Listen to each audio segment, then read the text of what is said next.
Welcome to the Press Row. Behind the scenes stories from the world of sports media. Press Row. Insight and interviews from around the sports world. Now here's your host, Jonah Siegel. Welcome back in the Press Row. Jonah Siegel here in a awesome sunny afternoon here in Seattle. It's May. We don't usually get sun in May. We're being spoiled, which scares the hell out of me for June, because you don't usually get two, and I'm hoping that the fact we've had some sunshine here isn't going to ruin it for June. I am super stoked. I've been chasing today's guest for a long time, well over a year, because as you all know, two of my biggest loves are sports and the other is entertainment, and we're going to cross streams, Ghostbusters reference, which you're not supposed to do, into the world of entertainment and talk TV with a former Torontonian. He's worked on a few of my favorite TV shows, including House, Lost, and The Good Wife, and I've got so many questions about that. He is Leonard Dick, and he is joining us from somewhere in and around Beverly Hills, LA, California. Leonard, how are you? I'm doing well, thank you. And Jonah, I am pleased to report that it's cloudy here. We apparently have sent the sun north, so you're welcome on behalf of the citizens of Los Angeles. Well, as someone who is a writer, I have to virtually smack you on the hand because, Leonard, your Wikipedia page sucks. There's really not a whole lot there, except for the fact that I can tell that not only did you attend Upper Canada College, good boy, you were also elected head of the Howard House, which everybody should know, right? Like, that's very important information. There's not a ton on your Wikipedia page. There are people, I will say this, there are people who maintain their Wikipedia pages. I am in the camp that it's cool to be analog. So it's funny, I didn't even know I had a Wikipedia page. Apparently it was started by some of the early fans of Lost. Yes. And I couldn't believe I had one. And then there were these people out there who keep adding to it, but apparently they got tired of it. So I sit back and observe, and yes, it is incomplete, a little dated, but it is still out there in the ether. Well, it's interesting here because it says you went to UCC. Can we confirm that? That is confirmed, yes. It doesn't mention the historic tenure that you had at Camp Timberlane, so that's an omission. It doesn't. It says that you, I don't know what this means. You served on the board of stewards at UCC. That's the UCC that's UCC version of the student council. Oh, okay. You know, I'd like to tell you that it was top hat and morning coats, and we carried cricket bats. We did have cricket bats, well, the cricket team, but it was the student council. It was you're appointed by the principal and the teachers. Let's just leave that there. Yes. He then graduated from Harvard University with both a BA and an MBA. Good for you. Thank you. The Upper Canada degree served you very, very well. How does somebody go from UCC to Harvard, both with a BA and an MBA, to television? Well, the story, part of the story that will actually muddy this a little more is that I went from UCC to Harvard. I did my undergrad, and I majored in government, or political science as other schools call it. Then I spent 2 years at working on Wall Street at Morgan Stanley in investment banking. And then because I had no idea what I wanted to do, I went to business school, get an MBA, because in the world we grew up in, that's credible. It's all about what the mothers can tell their Yenta friends that their kids are doing. So I went to business school, but when I got to business school, ironically, it's what made me realize what I wanted to do, which was do something creative. So a little bit of background, I was the kid who was always in the plays at camp and in high school. And even in college, I was in a theater group for 3 years. I wanted to do something in the entertainment world, but growing up like a middle class kid in Toronto, it's just not on your radar. And so it wasn't until I got to Harvard Business School when I was looking at the alumni database, and I couldn't believe how many alumni were working in the entertainment business, particularly in what I at the time thought were creative jobs. Turns out they weren't as creative, but it was a little bit of a light bulb moment that, oh my God, I could actually do this. So I did spend a summer had a summer internship at Cineplex Odeon of blessed memory, which was run by Garth Drabinsky at the time, who I thought was just a genius until it turns out he did things that were a little to the left of being a genius and got himself in legal trouble. And then coming out here, then graduating from business school, while a lot of my classmates went into consulting and investment banking and private equity, I was able to get a job at Disney as a finance executive. It was my foot in the door. Then I knew I wanted to do something creative. And then for fun, I took a sitcom writing class at UCLA Extension School. It's like taking an adult education class, to put it in short terms, like at Seneca College or any of your local community colleges. And then I had this moment, another light bulb moment. I said, this is what I want to do. So I ended up leaving my job at Disney and setting down the very insecure path of trying to be a TV writer. And you started that at Mad TV, is that right? Well, there was actually a job before Mad TV. I worked on this. My first job was on a sketch comedy show, a syndicated sketch comedy show called The News, N-E-W-Z, or if you're north of the border, N-E-W-Z. And you know it had to be funny because it was news spelt with a Z/Z. And what happened there, low-rated show, and it ended up being canceled when they discovered that the one of the executive producers had embezzled $500,000. This was my first experience in working on a TV show in Hollywood. Hang on, is it bad that I say that given your experience at Cineplex, you're an expert in that? Sorry, go ahead. I think the difference is the guy who did the absconding here wasn't the visionary that the Cineplex leaders were. Allegedly. Oh, and by the way, but here's what they did have in common. This apparently was the second time that guy had done that.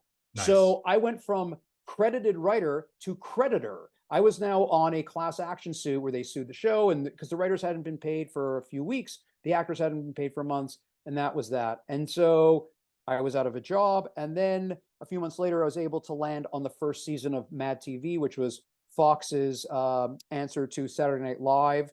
So that was my first network, full-fledged network show, and it got me to the Writers Guild of America. And then I was off and running. I was destined for greatness. And then a few months later, I got fired because, as very common in new TV shows, the show had a very rocky first season, both creatively from a management perspective. And what do you do when a show's having a tough time? You fire the writer. So half the writing staff got axed. And so again, I was out of a job, this time with a 2-month-old baby at home. Nice. Very nice. I timed it perfectly. Perfectly. Yeah. Then you get to learn the most important life lesson and favorite line of all time. Which is? These dishes aren't going to wash themselves. Oh, that's right. Yes. or honey, I can't have another night eating Alpo. That's right. But I was fortunate. I ended up getting my very first sitcom job on the very sweet show Sister Sister, which is one of these shows that is now continuing to play and younger generations are discovering it. And that ended up being a great experience. I worked with some really talented people, including the writer Terrence Winter, whom I know as Terry Winter, who wrote for The Sopranos, created Boardwalk Empire. He just recently ran Tulsa King, a terrific writer. Two of us on this little sweet, we're the two junior writers on this little sweet family show.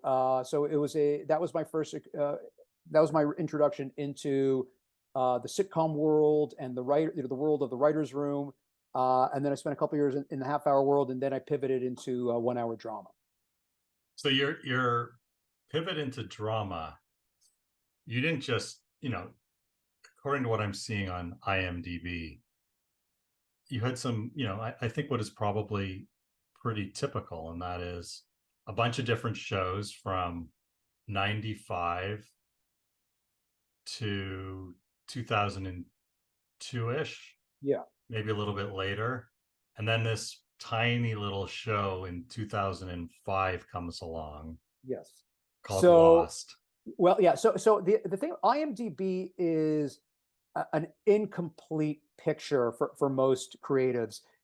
I would liken it to when you're looking at your Google map or your Apple map, and you're looking at way up, you see the cities. You see, okay, here's DC, here's Boston, here's Pittsburgh, but what you don't see are the little roads. And so there were a lot of little roads. I didn't just go from here to here. Like, for example, my pivot into 1 hour drama came from, I wrote an original 1 hour pilot that I was fortunate to sell. It was an autobiographical pilot about my years at UCC. It was actually filmed. It did not get picked up to series, but that launched me into the world of 1 hour drama. And so I worked on a couple of shows that a couple of them really didn't go very long. And then I was fortunate enough, based on that script, I was able to get hired on Lost, and I joined in the middle of the first season. And as you're writing these shows, are you learning along the way? Like, are you picking up tricks of the trade, so to speak? 1000%. The great thing about being a TV writer, there are many things, but one of the things, just in terms of the learning curve, is as you work on different shows, you learn from the people both you're working for. You know, the term you're probably familiar with is the showrunner, literally the person running the show, but also your fellow writers. And you can learn, and the beauty of working on so many shows is, especially canceled shows. Like, I've worked on a slew of canceled shows, as most writers have, but I've worked with fantastic people. I'll give you one example. I worked on this half-hour show that lasted 5 episodes called My Guide to Becoming a Rock Star. It was on the WB, which was the predecessor to the CW. And the show didn't do very well, but the show was run by John Regi, who had run the Larry Sanders Show. And he's now part of that whole Tina Fey camp, 30 Rock, where John is terrific. He is so talented. He's such a great showrunner. I learned a ton from him. And then on Lost, I learned from Carlton Cuse and Damon Lindelof. And you know, I learned one thing from Damon and Carlton that I use all the time, and that I've actually discovered that other people now on other shows quote me, and I have to say, no, that's not me. I learned that from Damon and Carlton, which is, what is the last thing the audience is expecting? Because, you know, you break a story, there are familiar paths, and then what you want to do is find left turns in a story. And then from Robert King and Michelle King, who ran The Good Wife, I learned that, for example, this sounds so simple if you're familiar with the show, you don't need to show the jury verdict. It's superfluous. It's redundant. Like, once Kalinda finds that piece of evidence, or Alicia gets the defendant to tell the truth, it's over. You don't need to show, ladies and gentlemen of the jury, have you reached the verdict? Get to the fun stuff, get to the relationship stuff, get to the office politics. So I've been able to put together all these different experiences, and it informs, like, the original stuff I create. I'm able to draw on all these different ways of thinking, and sometimes I'll say to myself, this is great. Robert's way is great, but it doesn't work for this pilot. Or maybe in another one, I'll say Robert's way is great. It can really help me here, but, you know, the way Damon thinks might inform me a little more with this project. So that's the beauty of having worked on so many good shows with good people. So when you show up for Lost, where was it in the process? Okay, so Lost, like many first-year shows, it had a bit of a bumpy ride the first year. Creatively, it was great, but for a variety of reasons, I'll take a step back. There's a joke that all shows should skip the first year and go directly to the second year. The pressures of creating a TV show. You spend all this time on the pilot, you spend months on the pilot, honing the script, getting notes, doing rewrites, then you get your order, then you're casting, and then they say, you film your pilot, you cut your pilot, and they say, great, congratulations, now go give us 12 or 22 more of these, turn out a new one every 8 days, and you only get half the budget that you had for your pilot. So there had been a writer turnover in halfway through Lost, and so I was hired with a couple other writers as replacement writers in the middle of the first season, and I was fortunate to hit the ground sprinting like Usain Bolt. See, I'm crossing the streams here. Not like Ben Johnson, of course. Yeah, the show had already gotten notice. And so I was on, I really was on a speeding bullet train that was doing just fine. creatively.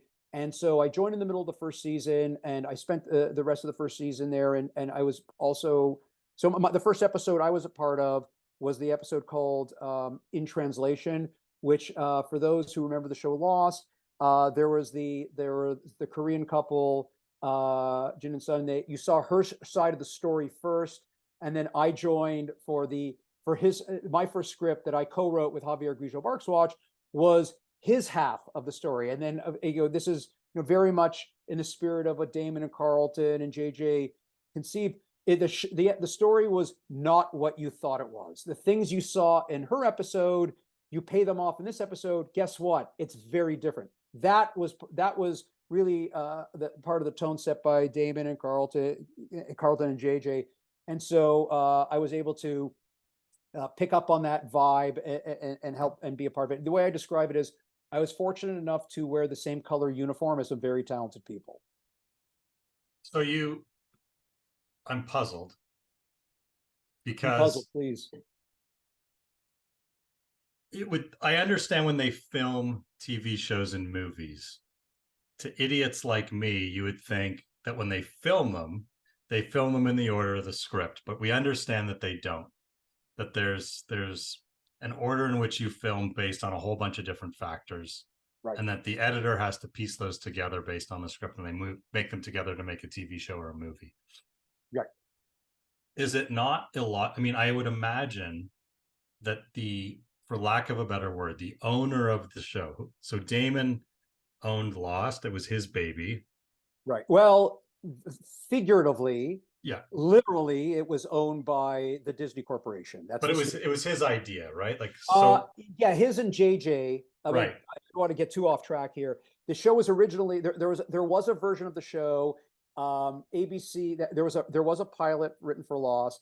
The head of ABC at the time was not thrilled with it, so he turned to JJ. Can you do something with this? And JJ drafted Damon, and over a weekend they conceived Lost. When they conceived Lost, it wasn't just the story of a plane crashing on a beach.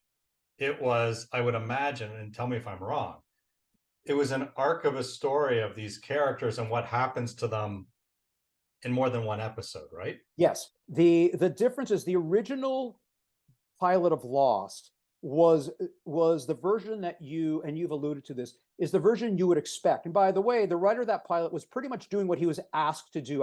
From what I understand, don't quote me on this, but I think it was the ABC executive at the time said, I want to do a real life Survivor. Survivor had become this mega hit in the reality world. And so what was delivered was a fictional version of a Survivor story. Damon and JJ conceived the Lost that that there's what the stuff that happens on the island, there's stuff that happens in the past. There are all these cool things, there are all these cool things that happen on the island that will inform the past, and these characters look for redemption. Jack versus Locke, the man of faith, man of science, they put all those pieces in place. And so coming out of the starting gate, they knew they had the roadmap of where the show was headed. So is that a pitch? Is that what that's called? Whatever. Well, yeah, but it was a little different. Like this show was born a little bit differently. The way most shows work is you go into the network and you pitch your idea. He's a centaur and he's a cop. It's called Centaur Cop, right? It's set in ancient. It's set in ancient Greece, and and there's this character and you pitch it, and then the network says, okay, we like it. Here's X dollars, go write a pilot script. Then then they read their 40 or 50 pilot scripts, and then of the 50 they order 8 or 10. One of them is yours. They say, great, go film it, right? Then you film it. Yeah, but Lost was born differently because in the version of Lost, because the head of ABC went to JJ. It wasn't a pitch. It was, JJ, can you do something with this? We like the idea. Can you come clean this up for us? Or come up with something new, really, right. Which is what it was. And then Damon and JJ worked for a weekend and came up. So it was I don't know what the opposite of a pitch is. It's like, maybe it's a bat, right. The ABC threw them the ball. You know what? This is actually a nice metaphor. ABC threw them a fastball in the bottom of the ninth with the pitch clock going. Right. and they hit a Mickey Mantle home run out of the stadium, crossing the stream. So my question that took us down this very deep path was, I see that you worked on multiple episodes as a writer, Yes. but they were never in succession, pun intended. Yeah. I would think that if I was going to hire Leonard Dick, this awesome TV writer, I'd say, okay, Leonard, write the first 5 episodes of season 2, go. But instead, you worked on, a couple episodes here, a couple episodes there, but they were never next to each other. Yeah. Is that not disruptive? That is so counterintuitive to me. Your instinct is Completely wrong.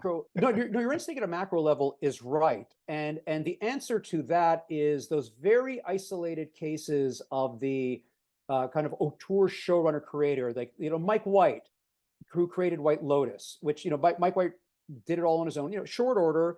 Yeah. But and Sorkin is a little bit in that end of the spectrum, David E. Kelly, but there really are anomalies. The more granular answer is you're getting into the whole culture and mechanics of a TV show in a writer's room. So when you're doing 22 episodes, like especially in broadcast television, this is something that a lot of people don't know. Most broadcast TV shows, let's say a show that goes, let's take Grey's Anatomy or Lost or Good Wife, any of those shows, start on the air in September. The writers start work in June. You start filming in the middle of July. And once you start filming, you do not stop until you wrap in early April. And so when episode 6 finishes filming on a Tuesday, episode 7 starts filming on the Wednesday. So that train, I've always said that there's one taboo in television. It's not drug problems or throwing a stapler at the head of a production assistant. It's missing a delivery date, because that, the network has promised the advertisers a new episode of NCIS or Big Bang Theory, whatever it is. And so because that train is moving so fast, you break your stories and write your stories with a group of writers.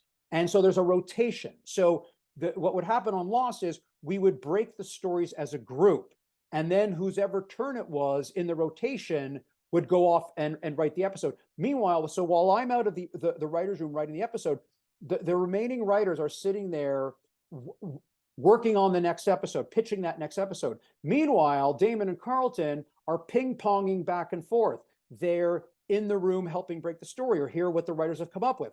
They're going to editing. They are rewriting the episode before mine, because the showrunner always takes the final pass. It is actually extremely difficult to run a TV show on one's own. That is why you have a large group of writers, and it's also, I should add that it's a little bit different in the comedy world, where there's a lot of group rewriting. But on House, also, like as another example, on House, we didn't run a writer's room. It was more of a group of individual writers. You worked on your episode on your own. David Shore came out of Law and Order. And so Law and Order, the episodes are not serialized. So what happens in episode 5 has no bearing on what happens in episode 6. So all the writers are working on their own episode. That's the way it worked on House, especially, we did a lot of the medical research. So, I'd be working on my story. I'd walk in and say, hey, Jonah, I'm stuck in Act 2. Can you sit with me for half an hour? So and then it came time for my episode to be produced. I'd be involved in the casting and be on set. But what happened with my colleague down the hall, her episode, I have no idea what she's doing on her episode. So, but TV shows, particularly broadcast TV shows, network TV shows with 22 episodes are just mammoth operations. You need all those bodies. Hence, you get I wrote episodes 1, 8, and 21 of a season. But even though you wrote those you got credit to be the writer for those episodes. Correct. You had input on the others because you were there in the room for other pieces. That is correct. It is most shows run a writer's room. The phrase is you break a story. Like you all work on the story together. Gotcha. You beat it out together. This happens in Act 1. This happens in Act Understood. 2, and then then the showrunner will have the final say. So Robert King or Damon Lindelof, Carl Hughes, Robert Michelle King, I should say, will come in and say, you know what if we move that into act 2? Or, you know what, I want to change things up in act 4, or wait a second, there's something we want to accomplish by episode 10. So let's start laying the groundwork. You know, at the end of the day, a TV show is a creative dictatorship, and it's really your job as a writer. It doesn't matter if you're the junior writer or the most senior writer with 25 years of experience. Your job is to help the showrunner realize his or her vision of the show. Okay, question on Lost. Obviously, at least in my mind, when you worked on it, did everyone know where it was going? The answer is yes. Here is the answer I give, and also, I always give these answers knowing that Disney has lawyers, and that you know, one day I'm not going to ask you whether you liked it or not, because that's no, irrelevant. I know, but there was a plan, and the way, like, at the beginning of season 2, for example, and this is an analogy. I think I first heard it from Carlton Hughes, and I've always I've employed it a lot because I think it's really apt, which is, we know we're driving from New York to Los Angeles. Yep. So we know what the season's going to be. We know what's going to happen in that season finale. We know by episode 8, X is going to happen. By episode 15, Y is going to happen. So we've got the big picture. We've got the macro.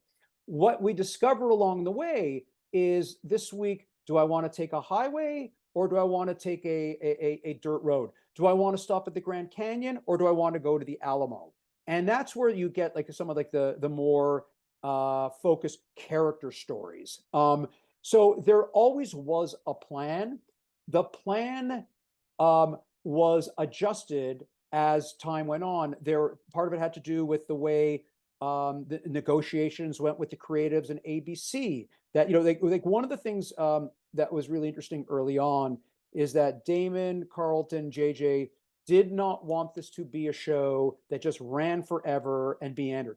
You know, in the financial model in broadcast, in network television, is you run the show until people stop watching. And so there are shows, I will not name the shows, but there are lots of shows that you loved and I loved. And by the time you get to season 6 or 7, you say, it feels like they've run out of stories. And the answer is, they've run out of stories. It is really hard to keep coming up with stories. Like even on a high quality show like House, I was there for seasons 3, 4, and 5, and I caught an episode in one of the last years, and there were certain diseases that would always be our red herrings, and that's for medical reasons. There's certain things that are hard to hide. And I noticed, like in a later season, they're actually making that the underlying disease. The audience doesn't know, because the audience is along for a great ride. It's still a compelling episode, but I know, just because I was boots on the ground, it must have been harder to come up with a new disease. And so there always was a plan on Lost, and it was adjusted, you know, as the show evolved. But to its credit, and this is always to me a sign of a really well-run show, is you discover things along the way. So I'll give you an example from Good Wife, if I may ping pong between shows. On Good Wife, early in season 2, we cast Michael J. Fox as an opposing lawyer. He was so good, and the cast liked working with him so much that we brought him back. And then we brought him back again. And we kept bringing him back, to the point that by the time we got to, I think it was season 5, he became the big bad. We made him the villain, the key antagonist for season 5. And it was a great story. And that was something that was all came from casting Michael J. Fox in a one-off. So shows discover things along the way, and it makes them textured, makes it interesting, and also for the people writing it and running it, it offers great surprises. But that also tells me that someone or someones is paying attention to the audience as well. Yes, and that is even more so the case in this day and age, although with a big asterisk. Social media. Yeah. So one of the things about Lost, when the history of television was written, I think Lost may be the first show, or one of the first shows, where there were fan blogs, vocal fan blogs, and also Damon would engage with them. And so Damon never necessarily, Damon never, if someone said, I don't like character X, they didn't, he wouldn't say, okay, we have to come in and say, okay, we got to get rid of character X. But I do know in later years, there were a couple of characters who were not well received. And by the way, this is only something, I was off the show by this point, and this is only something that I've read in the popular press. There are a couple of characters who were background characters who were brought to the foreground for a few, and the reception was so, there's such pushback from the audience that eventually they killed them. So that is, you'll hear a lot of showrunners say, I don't read the blog, or, I don't go on the internet. No, everyone does. It's like athletes. I don't read social media. Yeah, it's bullshit. But here's what's changed. And it's actually somewhat symptomatic of the world we're in. In broadcast TV, which is to some extent playing in real time, you write your episode, 6 weeks later, that thing's on TV. That's not the case in streaming. Streaming, because the whole financial model of streaming has changed. You're writing your 8-10 episodes, you have all your scripts, then you go film them. And then 18 months later, Netflix, Hulu, or Amazon airs it. You're not getting the instantaneous feedback that you would get, that we would get on Lost or Good Wife. We had something similar on Good Wife, where we had a whole run with Kalinda and her husband, and the audience didn't enjoy it as much, and they let us know. Yeah. And there was there was always a plan for his departure, and there was a little bit of maneuvering, just maybe to make it a little earlier than planned. But you don't. So there, we were getting real-time feedback. You don't get that in streaming. Here's another thing you don't get in streaming. You don't get the discovery of the surprises like we had with a Michael J. Fox, or some of the characters that showed up on Lost. You cast a great actor, and you don't know if the audience is responding, or you don't have time to bring in Michael J. Fox back in 3 episodes later because those scripts are locked and you've got to shoot. That's one of the things that streaming has done. So, where to go? I'm carefully going to jump ahead, and then I'm going to come back. Please. What does a TV producer do? Let me contrast it with the movie business. The movie business, what the writer is, what the director is, and the producer. When you see the producer credit, the best way to think of a producer in the movie business is he or she is the CEO of the operation, making sure, giving the director what he or she needs, interfacing with the studio on the budget and the like. A multi-pronged producer like a Jerry Bruckheimer or Scott Rudin will have creative input. At the other end of the spectrum, you may have somebody like Woody Allen. I think we're still allowed to say his name. Woody Allen's producers were all just the business people. They would not chime in at all on any of the scripts. So the producer is really kind of the CEO or the COO to make sure the operation is running. And then, of course, also there might be the star's manager. And that's because the movie business has historically been a star and director-driven medium. Mm-hmm. Television, scripted television historically has been a writer-driven medium. So we're actually, the term of art is we are writer-producers. So we write our episodes and we produce them. I write my episode of The Good Wife. I'm involved in the casting. Or let's say House. I'm involved in the casting. I'm on set. The actor doesn't understand a line. I conference with the director and explain something. Or the line producer comes and says, we're not going to be able to make our day. We're going to have to make some adjustments here. So you are actually producing your episode. And so that's different from the movie business. The writer writes and then gives the script to the director, and the director will, might do a pass himself or herself. In TV, the directors parachute in, direct the episode, and move on. The writers are the keeper of the show. So you are writer and producer. Because you produced a hell of a lot more of the shows that you've mentioned than you did write. Well, it's this is a little bit misleading because, there's a joke in my industry that it's easier to give titles than money. Okay. And so the way it works is when you watch the credits of a TV show and you're seeing all these producer, co-producers, executive producer, co-executive producer. You're saying, who the hell are all these people? Right. Most of those people are writers. It's the counterpart to vice president, senior vice president, executive vice president, right? Or as one of my more cynical friends says, Honda Civic, Honda Accord, Lexus, Porsche, Tesla. So most of those are the writers of the show. There are also some non-writing executive producers. That's become a big thing now, because especially as the movie business is contracted, you get a lot more producer types in television, finding material, finding a writer. But most of those producer credits you're seeing are the writers of the show. Gotcha. It's the staff. That's very helpful. Okay. So you go from Lost to House. Yes. I liked Lost. I Yes. loved House.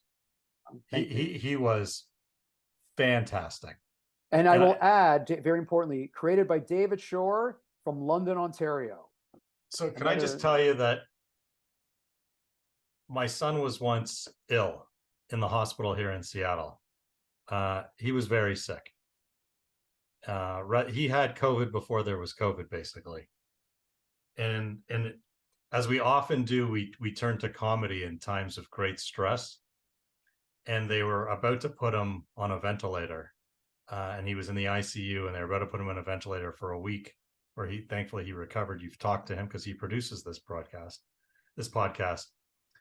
And the doctor was the head of the ICU, looked at me and she goes, "We're still really trying to figure out what it is." And I said to her, "Well, I know one thing that it isn't." And she said, "What?" And I said, "Well, I know it's not Cushing's disease." And she said, "How do you know that?" And I said, "Well, I used to watch House." And she started laughing. She goes, "I'm glad to know that you have your sense of humor about you." That's good for you. And it was just because in House, it was always Cushing's disease until it wasn't. I couldn't tell you what the hell Cushing's disease was, but that was really a flipping fantastic television show. Yeah. Was it that much fun to work on? Like, part of what I always worry about is that the actors aren't as cool as the characters they portray, if you know what I mean. Okay. Well, I can answer the question with it was with an unequivocal yes, that the show was really fun. It was also extremely hard. So first of all, just to take a few steps back, House was the creation of David Shore, and the origin of that show was it was pitched not by David, but I think it was Paul Atanasio and Katie Jacobs as medical CSI. Yeah. That's all it was, medical mysteries. And it was David who created the House character. David was a big Sherlock Holmes fan and was inspired by Sherlock Holmes. I think, by the way, House, Holmes, Wilson, Watson, how, and so, and Hugh Laurie, the show was not developed for Hugh Laurie. Hugh Laurie auditioned for the show. And of course, I think the network wanted Patrick Dempsey, and he wasn't available, and they ended up with Hugh Laurie. And of course, you can't imagine that show without Hugh. So answer number one, the show is really fun. Answer number two, the show is really hard, because the way it works on most medical shows is the writers come up with a story, and then I've heard this like on some of the more prominent medical shows, the writers will literally write in their scripts, medical, and then hand it off to the doctors, the doctor consultants. On our show, we researched our medical stories. We wrote the dialogue. I mean, we had consultants, and our consultants would review it, but I'm the one who would write, his blood cell count is 14. He's got hemochromatosis. Go do an MRI. Right. And I will admit, most of the time I had no idea what I was writing. I knew where I wanted to get to, and I knew that in that MRI scene, someone would confess that they killed Jimmy Hoffa, but I needed the medical through line, and I would research it and write it, and that was really hard. The actors were fantastic. Hugh Laurie was first of all insanely talented. You forget that he's British. So he's doing it in an American accent. He's got these quarter-page chunks of dialogue with all this medical jargon. He's doing it while he's walking with a cane, and he's popping the Vicodin. And it was interesting to watch, because some of the younger actors would get intimidated by him, not because of his personality, because he was a real gentleman, but because of how well prepared he was. And he would also, he was, just to show you what a gentleman he was, like, between takes, he would, he'd be preparing for the next scene, and he would say, "Would it be okay if I said the line this way instead of that way?" What actor does that? He was Right. such a gentleman. He was an absolute pleasure. So I'm going to skip The Mentalist. I love The Mentalist as well. I found it very similar. The thing I will say, just for a second, on House is, unlike, and I told you I watch everything. Yeah. As someone, as I just told you, who's been through the process, unfortunately, as a patient or a father of a patient, I've always compared the medical system to a bit of a flow chart, and they're constantly, if then this, then this, Yes. if not then that. Yes. And that's what that show felt like. Yeah. It Well, really felt like that. That's the experience. It feels like they really don't know, with all due respect, but they're looking at symptoms and they're trying to figure out what they know from their past it could be. And if it works, great. If not, back to the drawing board.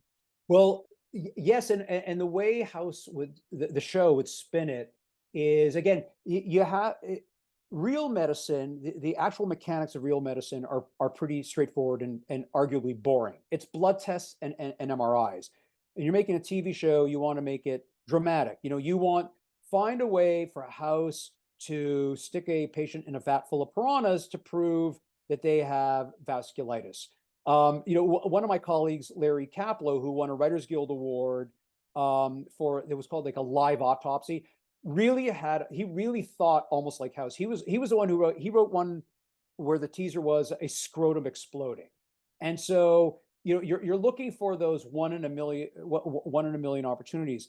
And so what House would do, and I learned this early on. First of all, in medicine, here's one of the things I learned: you're not testing to confirm, you're testing to eliminate, right? And I think about some of the stuff I've gone through over the years. He runs a blood test on this, blood test. Yeah, they're trying to eliminate stuff rather than confirm it. But the big thing about House, the character, is that, and I learned this early on when I was working on my first script, is House doesn't test, he treats. Most doctors wouldn't do that. But what you wanted to do is you wanted to trigger, go test, go do an MRI. And while he's in the MRI, he has he's throwing up blood. So the MRI triggered the throwing up of the blood, but the throwing up the blood isn't the ailment that you were doing the MRI for. Right. You wanted to move the story forward. And so it was, again, House doesn't test, he treats. And because also you wanted House to figure out by minute 59, not minute 1, right, as could happen in real life. So let's pivot quickly to The Good Wife.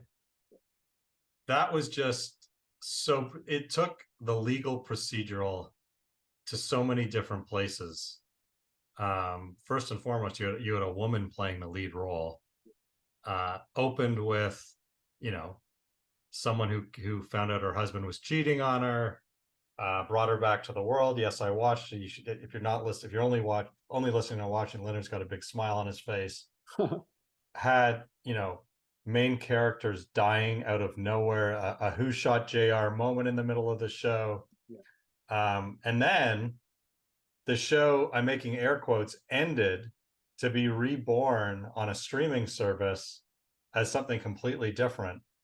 And I will say, so you don't have to, came back pretty damn good on streaming show, and then ended, in my opinion anyways, horrifically. Did not love the last season of The Good Fight. But that was, LA Law, Boston Legal. Like, I thought it was as good as any other legal procedural out there. And mostly because the cast was, obviously the writing has to be good. The cast is only as good as the writing is. Yeah. But the cast was so damn good on that show. Yeah, the cast was stellar, and the tone was set by Juliana Marley's. I always said she could read the back of a cereal box and make it interesting. And the supporting cast was great, and our guest cast, as I said, one of the things that happened on The Good Wife is once the show started to get some success, is we were attracting all these actors who wanted to be on the show, and we developed a reputation of attracting actors who had problematic reputations, and they would come and they would behave. And when you have a cast of Juliana Margulies, Chris Noth, Christine Baranski, Matt Zuckery. You're playing, it's Murderer's Row. You're playing with the 27 Yankees. And so these actors, some of them, again, who had some maybe prickly reputations, would come and love it and behave, and we would bring them back again because their performances were so good. And a lot of them made very good judges. Yes. And that's another thing, and that's one of the things that Robert Michel came up with, which was the judge with a personality. I will take credit for one judge. There was one judge that I pitched was actually based on my mother. And we were doing a case. Robert and Michelle loved cases about technology and how technology changes our daily lives and all the ethical issues. All the ethical issues around it. And we did this one episode, I think it was in season 4. I think it was called 2 Girls, 1 Code, about these 2 university students who had come up with a code, and the university claimed ownership of it. It was a great civil case about technology. And what we did was, and so the judge was this old guy played by Dominic Chianese, who was very famously Junior Soprano, and then Johnny Ola in The Godfather. Yeah. And you get the old doddering judge, but the surprise is this guy is completely up to date on technology. That was my mother. My mother was so tech savvy. Right. I had problems. I would call her. Right. And so, I was able to pitch that kind of judge because Robert Michel had made our judges, real people with quirks and idiosyncrasies. And that was one of the fun things with the show. And so, we were able to draw a lot of really talented actors, player judges. So here's what I don't understand, or I understand it, but I don't like it. And that is, this thing comes along called COVID. You may have heard of it. I have. And it's still here, by the way. It's still here. No, that's not what Biden told us, but we're not going to go there. It shuts down the theaters. We're all stuck at home. What was it called? Tiger King? God help us, we all still. But we lived for a short period in the greatest opportunity age of television ever. All we were doing was watching content on the idiot box, so to speak, right? Yes. We weren't going to movie theaters. Correct. We all hated cable, but we were paying for Hulu, HBO, Showtime, Netflix, Disney Plus. Our streaming bill was suddenly higher than our cable bill. Yes. We were totally encapsulated into watching everything. We liked the idea that we could not just watch everything, but we could watch it on our time. TiVo came and gone, and yet we're suddenly watching things, we're binging things till all hours of the night. We're watching on planes if we're traveling. So it is in my opinion, the greatest time ever for television. Yes. And yet, we're on strike. Correct. It really is like, the hand, biting the hand that feeds you, so to speak. And I've watched and I've listened to podcasts and people talking about the writers getting screwed. And yes. you've spent a good chunk of your day today, I know, on the picket lines. Yes. And I've heard part of the answers. I'm rambling here, I understand, but listener will know that I do that. But my understanding is that they've tried to take advantage of you, that they've condensed the working sessions of writers into such that you don't get fair wage for the amount of time that you work. They're no longer having writers on set. So you're really just writing in these rooms. You don't get involved in the production side. The cycles are short. The average writer is now only working maybe 26 weeks if they're lucky. The amount of time and wage is ridiculous. And so I heard all of that and I was like, well, just because consumer behavior has changed, we're consuming more. So writers should be getting paid more. So that's one argument that I heard. Pro writer, I'm on it. Then I heard, Scott Galloway the other day. I'm not sure if you know who that is. Oh yeah, I listened to him religiously. I haven't heard the last episode though. So what he said was, and this is why one of the reasons I was really anxious to talk to you was there's three things going on that are going to be the death knell of the writer. So the first one is that a bulk of the money going to writers is for the late night TV shows. And with all due respect to Jimmy Kimmel and his brothers and sisters, nobody watches those anymore. So the death of late night TV has eradicated the need for, like, nobody notices right now because who cares that Kimmel's not on anymore. Right. So that's one. Two, it's really inexpensive to produce reality TV. We watched Survivor last night. Cost peanuts to make it. Yep. You don't need writers for it. And the other thing that's dominating TV right now, continually, the top 100 TV show ratings wise right now are sports. And while you have to pay stupid fees, you don't need writers for that either. Right. And then the third thing is that TikTok currently has 800,000 people creating content for free, that they don't have to pay writers for that either. And that for those reasons, people like you that used to write for TV are really in for a long, hard, difficult battle. And the networks and the streamers know that. And this is going to go on for a long time, and you guys are going to take it on the chin. Okay, those are all valid points, and there are some that I disagree with. And again, these are a lot of this is opinion. Some of this is based on empirical evidence. But let me just let me hopscotch a little bit around some of the points you raised, and also Scott Galloway. First of all, reality television has been around now, as we know it, for 25 years. It began with Survivor, so it's not as if everyone's going to wake up tomorrow and say, "Oh my God, I need to watch a new reality show." It's there. I think it's garbage, by the way. One of the things streaming has done is streaming is effectively the public library. It's shows sitting on a shelf, and so it's not as if the shows haven't been there. If you don't love reality television, you're not going to start watching reality television. If you love the Kardashians, you're gonna watch whatever's coming next. So that curve, I think, it has flattened out. Same with sports. And by the way, sports ratings are also declining. I mean, the NFL is a unique animal, but the other sports, even with the advent of the pitch clock in baseball, it's the great Chris Rock line, I think, about baseball, like a baseball crowd is a Trump rally, meaning it's all older white men. but that, like, baseball that's flattened out. My sport, hockey, still a minuscule audience. Sports is there. Reality is there. Squid Game, Bridgerton, you put those on the air and you're getting these astronomical numbers. For whatever reason, I am not a psychologist. I don't want to sound precious, but people love scripted shows. They love their characters. They love the journeys. They love Succession. They love the rights. Succession. I am the only person in my household who doesn't watch Succession, and I am left out at the dinner table. Everybody loves it. It is referenced out in culture. Politicians reference it.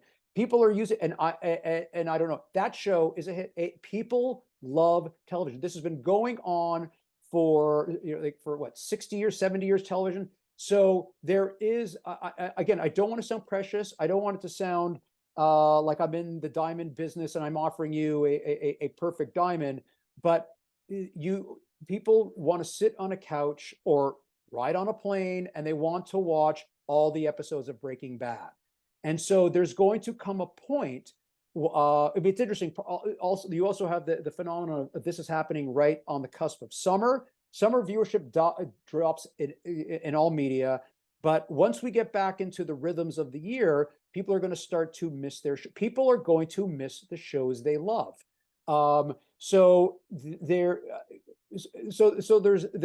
there's that factor that people love scripted television. Remember, this is not the first strike. And yes, I don't deny that there are other options. Certainly, the internet, social media, TikTok. It's not like the old days where you had ABC, CBS, NBC, and the writers went on strike in 1988, and there was nothing to watch. People still want their shows, and in fact, people are consuming more. They're also consuming shows from other countries, but they're still watching. No one is. They're not watching reality shows from Poland and Spain. They're watching Money Heist. They're watching Fauda. Right. They want their scripted shows. There's something about watching a well executed scripted TV show with characters you love that keep you on the edge of your seat. And that, I think, is going to continue. So that is what is working in our favor. And here's another thing, if you want to get into the business of it, this is another thing where I don't know when. We know we know the strike is going to end. There's going to be a deal. I don't know when. I don't know what it's going to look like. I'm not on the negotiating committee or on the guild board or on the other side. I don't know. We don't know when it's going to end, but it's going to end. And here is the one thing working in our favor is the streaming. If you believe that streaming is the tail wagging the dog, streaming, and now I'm going to sound like Scott Galloway, and I wish I could sound like Scott Galloway. Streaming is driven by subscriptions. Subscriptions are driven by new. Just think about your own TV view, and I'm going to completely out you, Jonah, and your family. You probably say, we've got to get through all the episodes of X because I want to cancel my subscription this month. And by the way, we've done, like, I don't want to name the streaming service, but I said to my wife, we have 2 more episodes left. We've got to watch it by tomorrow because our 30-day trial is going to end. That is how everyone's watching. Everybody wants to cancel their subscription. You need to give them something, and it's not going to be Love Bachelor Island version 74. You don't have to convince me. As I said, I watch everything. To me, I saw Tom Hanks being interviewed the other day. Yes. And this to me, Mr. Tom Hanks, remember, Mr. Tom Hanks. Sure. He will always be the guy from Splash, whatever his character was in Splash. Alan Bauer. There you go. So I saw him interviewed, and this really struck home to me with what's going on with the writers today. Because when I heard that the streaming services don't allow writers on the sets of shows, I was like, I don't know anything, but that just seems asinine to me. They do. It's usually what they've done is, without getting too much into the weeds here, is the showrunner stays on and maybe one senior writer, but the writer, whoever wrote episode 4, who knows that episode intimately, he or she is not on set. She's not participating in that. And then the showrunner, who's got to do rewrites and is now pretty much all by himself or herself. And then, of course, it ends up costing money because you got to correct things and reshoot things. And so long term, and you're not developing a bench.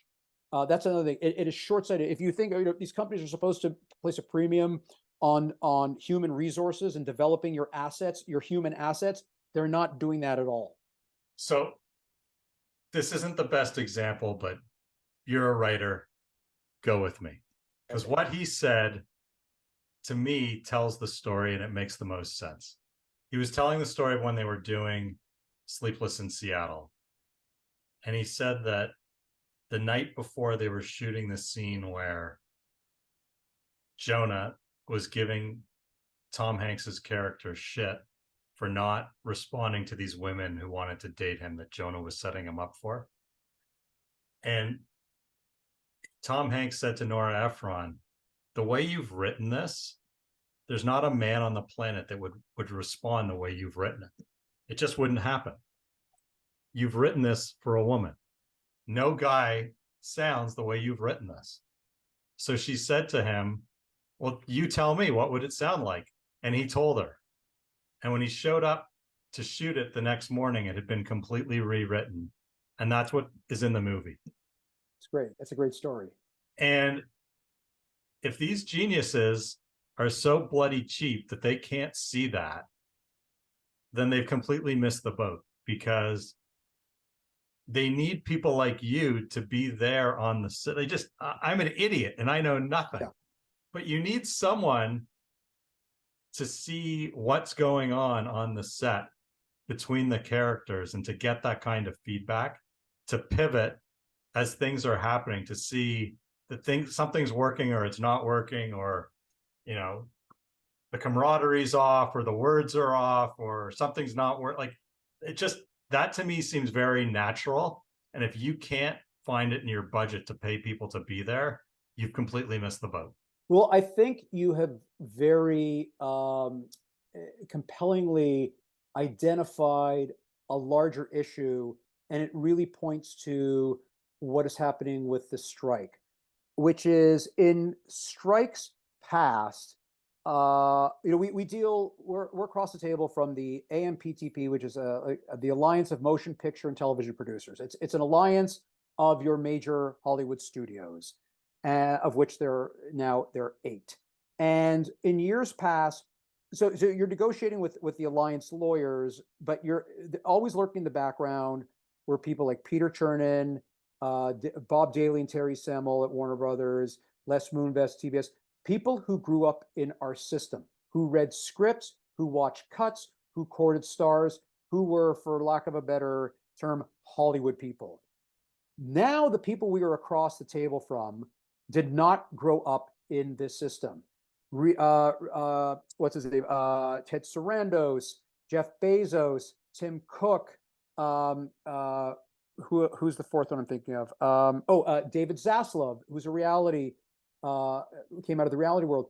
They come from a different world, and they operate by a different calculus. Their companies operate by a different calculus. And I don't say this as a knock. I say this objectively. It's an academic. That's a reality.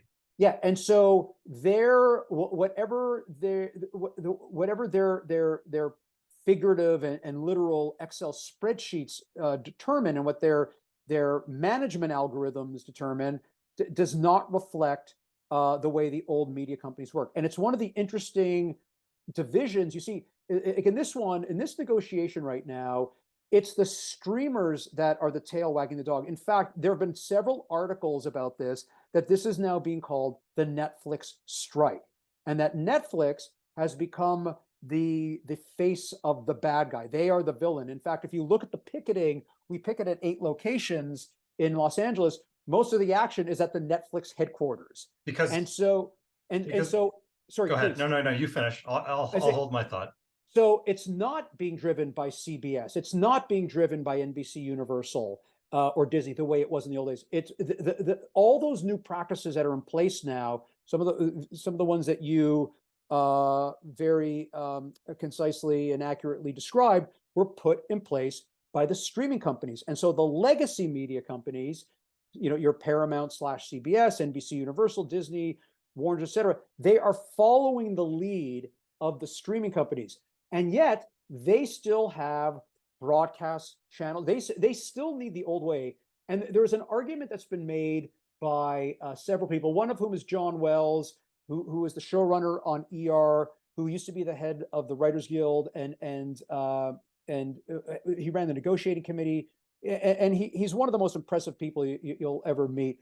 But what John Wells very eloquently lays out is how the practices that we are advocating for, the proposals we're making, actually make business sense for these companies, short-term and long-term. No one denies viewing has changed. TV, we're not going back to the days of 22 episodes a year on a broadcast network. Broadcast TV has its own challenges, both creative and business. Everyone knows the world has changed, but the system of making the shows, it worked for 50, 60 years. That system gave you Cheers, CSI, NYPD Blue, Friends, the list goes on. And it made those companies billions of dollars, not just in revenue, in profits. And that came out of the way the shows were made. And so what we're trying to do is help educate these streaming companies that you can take a version of that model, because the model works. The model is creatively successful and also financially successful. We can give you your streaming version on a business level of a Friends, of a CSI, whatever that is, Lost. And that is what we're advocating for, is to do a version of taking the things that worked and give that to them, because that is what's going to make their shows successful. I can't tell you how many shows I've heard of in the streaming world that have blown up, and then they go, whether it's an inexperienced person or the showrunner's overwhelmed. I have a writer friend. I have a friend who's a producing director his whole business now is that they call him, we're in trouble, can you fix the show? And they fly him out to whatever location they're shooting in. He takes over the production, and he fixes it. And he says this stuff should have been fixed in the writer's room. It could have been fixed in the writer's room if the showrunner had more help. And it's basic. My understanding is, correct me if I'm wrong, basic concept is companies like Netflix had monstrous content budgets. And somebody looked up and said, you're spending what on content? Because you're not making that in revenue, to the point where I don't know I heard some crazy number, and it might have been from Galloway, what they're spending per sub on content. Yeah. And it was way out of whack. Yeah. So someone, probably a bean counter, said, you need to whack that number on content. And how do you whack that number while not reducing the amount of content that you bring in? So where do you do? You do what every company does. You go after the worker. Yeah. I mean, isn't that what this is? To some extent, I'm going to say something that may actually sound sympathetic is not the right word, but we talked about my own background. I did go to business school. I did at a small little business school that a few people think is prestigious. And so I'm able to read the business section of the New York Times or read the Wall Street Journal and understand it. And so there are a couple of watershed events. Watershed event number one was about a year ago when Netflix reported that that they were expecting their subscriber numbers to fall, which was unheard of. Because what in the last couple of years, and to your point, Jonah, this was actually, I think, really amplified by COVID, the fact that we're all sitting home. It was an arms race. It was market share. It was it was just throw as much content as possible to draw viewers. Viewers are going to be drawn by the content. And then, so watershed event number one was Netflix realizing or expecting their subscriber numbers to fall. And I think they may not have been, when they actually reported it at the end of that quarter, it wasn't as bad as they thought it would be. And then the next watershed event happened after all the management nuttiness at Disney when Chapek got pushed out and Iger came back, and Nelson Peltz, the corporate raider, was pressuring Disney. Disney was spending on content. They spent a lot of money to launch their streaming service. And now, led by Nelson Peltz, they wanted to see profitability. So Wall Street, these are still public corporations. They still have shareholders. They wanted to see profitability. And so that led to this big retrenchment. And so you cut the number of shows, you cut your costs. And again, there's almost something agnostic about it. It's not like we're trying to fuck the writers. It's they're going through their Excel spreadsheets, and the writers are just line 3804.2. And it's a big run. It's a big number. Yeah, but to them, it's, again, this is just my own read. It's not like they're not rubbing their hands and saying, let's fuck the writers. It's we have to rein in line item 38.04.2, just like 3804.3, right? But what we're trying to, but first of all, they're making a colossal mistake. And also, we're not going to let you fuck with line 3804.3 because I have to put a roof over my kid's head. I've got to put food on the table. But again, it's this point that line 3804.2 actually is what's making your show successful. So there's a little bit of I don't know if you want to call it education, educating them, but it's making them realize that, again, we understand the market has changed. Viewing habits have changed, but the way the shows are made is important. It leads to the success of the shows. If you want people to subscribe to your streaming service, you need shows they're going to watch. If you want shows they're going to watch, you need to have a version of some of the proposals that we're requesting. It's disheartening because the alternative I see I went to go see a movie the other day. Yes, I'm the one. I told you I watch everything. Every single preview was for a superhero movie. It was so depressing. that is a big shift in the movie business that's been going on for several years, and it was both exacerbated and accelerated by COVID. The movie studios in this day and age are pretty much about the tentpole picture. That Right. that mid level, when I say level, I'm talking about budget, romantic comedy with, say, Reese Witherspoon and Paul Rudd. Those days are gone. That will show up on streaming. And by the way, to your point about the increase, like the golden age of TV, peak TV, whatever you want to call it, there's been a migration of some incredible talent, both in front of the camera and behind the camera, to television, precisely because the movie business has contracted. I always give the example of Nicole Kidman. Nicole Kidman went from movie star Nicole Kidman to TV star Nicole Kidman. She's been in several successful series. She has been, whether it's her, I'm sure it's her and her representatives, have very strategically and smartly carved out a presence in the television world for her. I think the last time it's interesting what you said.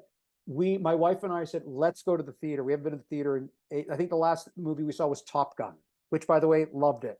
So we haven't been and you have to see it in the theater. But go on. Yeah. Anyway, so the other night, my wife said, let's go to the movies. And we looked and said, what's playing? Oh, let's go see Air. Love, it's gotten good reviews. Love the subject matter. And I'm not kidding you. We were getting ready. We were getting dressed to leave. My daughter happened to be at the house and said, oh, it's on Amazon. Right. And we, it's funny. My wife said, I actually feel bad for the movie theater. Exactly. Right? There was $30 that they lost. And we ended up staying in our sweatpants, watching the movie, enjoying it thoroughly. But that's a shift. And so, Air is the kind of movie, I don't know how it did in the theaters, but that movie, statistically, most of the movies like that are not going to be in the theaters. It's going to be Spider-Man, the 17th Spider-Man, the 43rd X-Men, and whoever's left in the Marvel universe. For better or worse, by the way, because those movies are good and they draw fans. So I saw it in the theater before it hit Prime. Yeah. It did 14 million its opening weekend. I'm just looking it up for you. Okay. Did 52 million gross. Okay. Worldwide, it did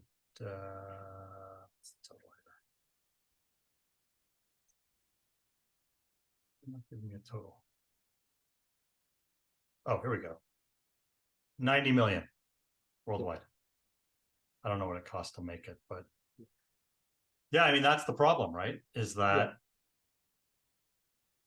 I understand moving it over after a month, but why do you move it over so damn quick? Amazon actually might have been the studio. I don't know who the studio was. And then you're getting to all the nitty gritty of the business parts, like what was Ben Affleck's salary? Right. What was Matt Damon's salary? Were they working for scale? Did they take their full salary? Did they waive their points? But the movie business, I mean, it's interesting. With the strike, you hear mostly about the issues around television writers.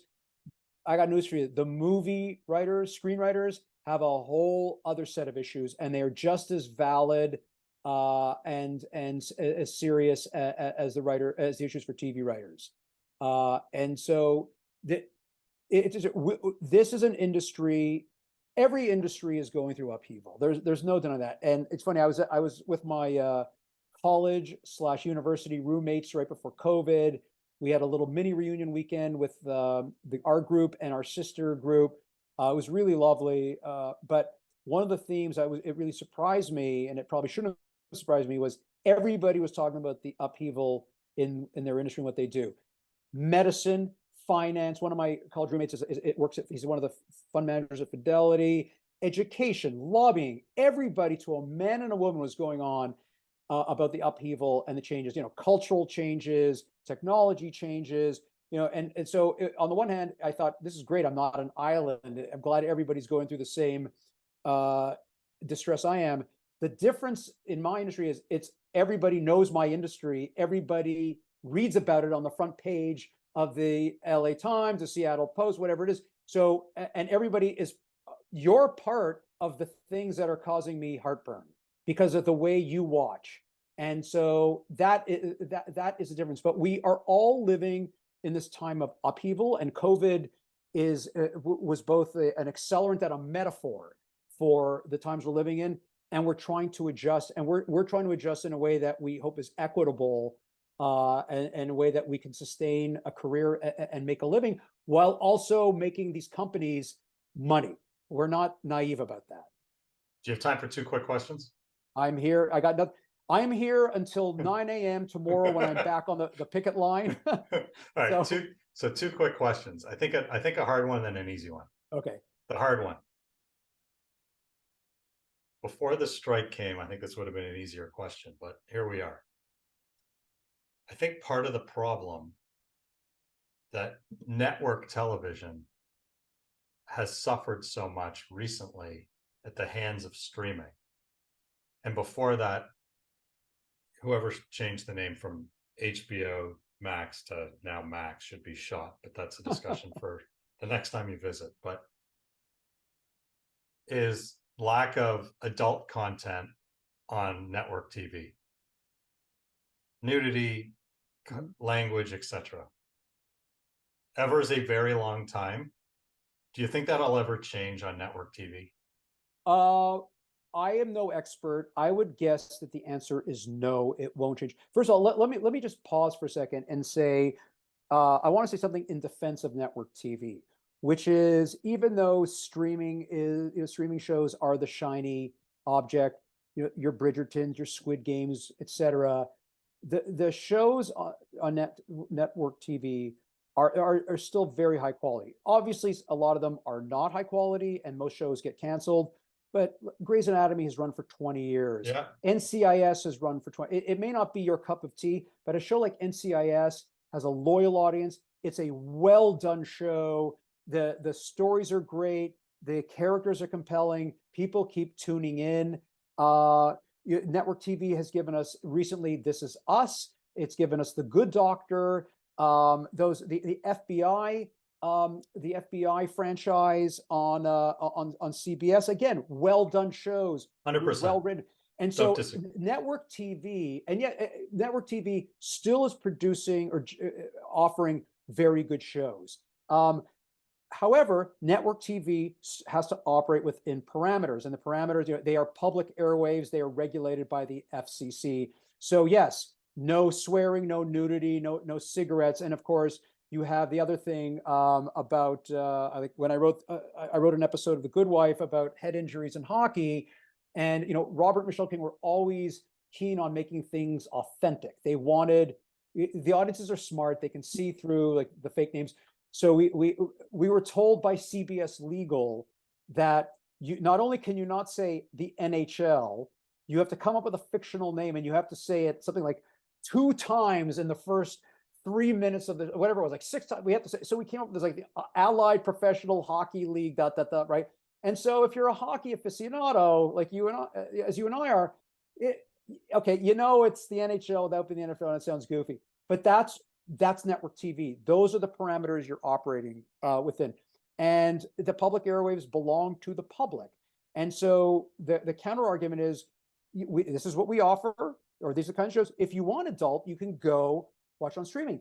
And also, this is why the legacy companies, the same company that owns CBS, owns Paramount Plus. The same company that owns NBC owns Peacock. The legacy companies are trying, like, really, they are redirecting their resources to streaming. Even they see streaming as the future. And I talked about a watershed event about the Netflix with that subscriber report, that anticipated report. Another watershed event in the history of the entertainment business, and this is something, Jonah, you actually indirectly alluded to when you were talking about reality in sports, is when Rupert Murdoch sold the Fox studio to Disney. What did he keep? He kept the Fox network, Fox News, and the newspapers. He got rid of everything. He got rid of 20th Century Fox Film Studio, 20th Century Fox TV Studio, the studio of The Simpsons. He got rid of FX. He got rid of but he kept the Fox network. And so one of the questions, and I've actually sold a couple of pilots to Fox in the last couple of years, and they're terrific people. But one of the questions the creatives ask is, what is Fox? What is Fox going to be? What is Rupert going to do with Fox? And maybe he is thinking of stepping back from scripted. You know, you've got Family Guy, Simpsons, you know, who've been there forever. The 911 shows are terrific. They're, you know, they're getting on a little bit. Are they going to keep producing scripted shows, or are they just going to do reality and sports? So that speaks to your question of, with, you know, was it a whence or whither network television? All right, now the easy one. Okay. To finish us off. What's great that you're watching right now? I am still in COVID watching mode. And so I would categorize two types of shows. Show type number one is the show that goes down easy. I can't watch teens cutting themselves as good as the shows are. I've been watching so in that category, Only Murders in the Building, Cobra Kai, love it. I've also been watching the shows out of Europe. I love Call My Agent. I love Money Heist. I really enjoy Squid Game, and I just discovered Fauda all these years later. I love Fauda. It is so damn good. So those are the shows, and they're just. And by the way, as a creator here, I am learning from some of those European shows. They do things differently. It's been a pleasure to watch. So I just finished The Diplomat with Kerry Russell. That's on our list. It's fantastic. She is fantastic. By the way, created by I think it's Deborah Kahn, who came out of West Wing. She came out of broadcast television, trained, written, trained, grew up in that system, and here she is delivering a premier streaming show. Yeah, it's terrific, and there's a new version of Fauda. Sorry, there's a new show from the makers of Fauda called Something in Berlin on Showtime that I started last night. It's very good. I'll have to watch that. Yeah. Leonard, I'm a little bit behind. I really appreciate you taking some time. This has been fantastic. You've seen his work all over network TV. I'm sure we will see it again once he solves the strike and gets off the picket line. And we can't wait to have you back again once that is. And you can tell us what you're working on next, because we're sure to love it. Thank you for joining us today. My pleasure. Thanks for having me. It was really fun. Awesome.